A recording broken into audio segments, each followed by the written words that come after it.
आज बात ऐसे विश्वविद्यालय के बारे में जो दुनिया की सबसे बड़ा यूनिवर्सिटी हुआ करता था। जी दोस्तों, हमारे भारत का ही नालंदा यूनिवर्सिटी। लेकिन अब सवाल ये उठता है कि इस नालंदा यूनिवर्सिटी को जलाया क्यों गया, और सबसे पहली बात, सबसे बड़ी बात, इस नालंदा यूनिवर्सिटी पर आक्रमण ही क्यों किया गया। ना तो किसी राजा का किला था और ना ही खजाना जमा किया हुआ कोई मंदिर। ये तो सिर्फ शिक्षा का प्रचार करने वाली एक यूनिवर्सिटी थी। फिर इसे जलाया क्यों गया।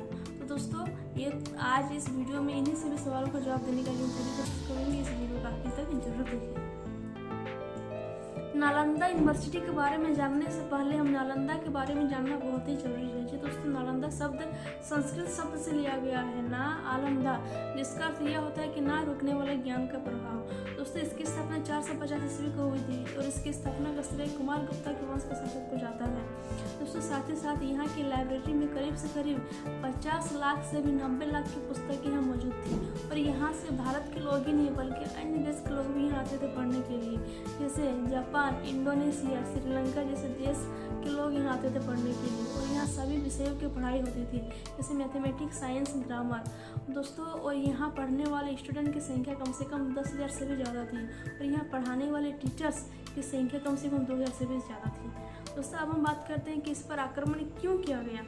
दोस्तों, इस पर आक्रमण तीन बार किया गया है। एक बार नहीं बल्कि 3 बार किया गया है। 2 आक्रमण करने के बाद तो इस यूनिवर्सिटी को संभाल लिया गया, लेकिन तीसरा आक्रमण था बख्तियार खिलजी का। अब आइए इसके पीछे की कहानी का पूरा डिटेल में समझते हैं। दोस्तों, ऐसा कहा जाता है कि बख्तियार खिलजी एक बार बहुत ज़्यादा बीमार पड़ जाते हैं और वह बहुत सारे इलाज के बाद भी वो ठीक नहीं हो पा रहे थे। ऐसे में किसी ने उनको सलाह दी कि वह नालंदा यूनिवर्सिटी के प्रिंसिपल राहुल श्रीभद्रा उनका इलाज कर सकते हैं।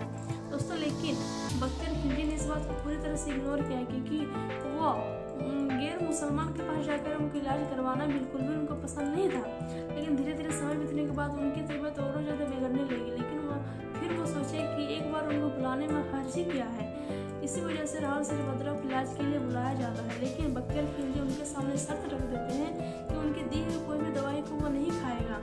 फिर भी राहुल श्रीभद्रा उनको दिलासा देते हैं कि उनकी तबीयत बहुत ही जल्दी सही हो जाएगा।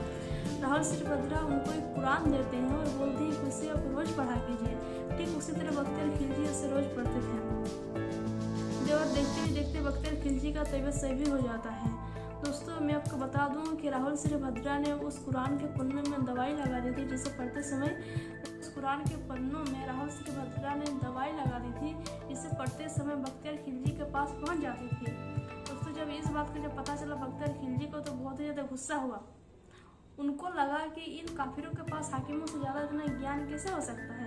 बस इसी बात से नाराज खिलजी ने उनके ज्ञान के सोर्स को ही ख़त्म करने का निर्णय लिया और उसी वजह से उसने नालंदा पर आक्रमण किया। उसकी सेना भूखे भेड़ियों की तरह नालंदा पर टूट पड़ी। दोस्तों, मैं आपको बता दूं कि हजारों सालों से बसे बुद्धिस्ट को उसने जिंदा जला दिया।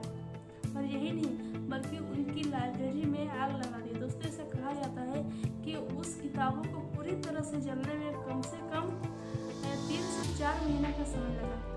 दोस्तों, आप सोचिए अब कितना विशाल ढेर रहा होगा उन किताबों का। दोस्तों, बख्तियार खिलजी ने सिर्फ एक यूनिवर्सिटी को ही खत्म नहीं किया, बल्कि उसने एक ट्रेडिशन को भी खत्म कर दिया। दोस्तों, यह आक्रमण इतना ज़्यादा भयानक, इतना ज़्यादा खौफनाक था कि इनको बाद में रिपेयर करने के लिए इनका कुछ भी शेष नहीं बचा था। सिर्फ बचे थे तो सिर्फ इमारतें के अवशेष, जो समय के साथ मिट्टी में दफन हो गए। दोस्तों, आपको ये नहीं पता होगा कि उसने नालंदा यूनिवर्सिटी को ख़त्म करने के बाद भी उसने और 2 यूनिवर्सिटी को ख़त्म किया है, एक विक्रमशिला यूनिवर्सिटी और एक उदंतपुरी। दोस्तों, हमारे भारत जैसे कल्चर जहाँ एक पन्ने को भी फाड़ना पाप माना जाता है, वहाँ के इतिहास में इस तरह की घटना सच में शर्मसार कर देती है। दोस्तों, हम नालंदा यूनिवर्सिटी को उस तरह जीवित तो नहीं कर सकते, लेकिन आज भी इंडियन गवर्नमेंट द्वारा डेवलप करने का कार्य जारी है। जी दोस्तों, इनका पहली बार आइडिया 2006 में APJ अब्दुल कलाम को आया था। दोस्तों, 2014 में अब इसकी एडमिशन भी शुरू कर दी गई है। दोस्तों, आज के इस वीडियो में कुछ भी जानकारी मिली है तो इसको लाइक सब्सक्राइब जरूर कीजिएगा। इसके साथ आइए मिलते हैं नेक्स्ट।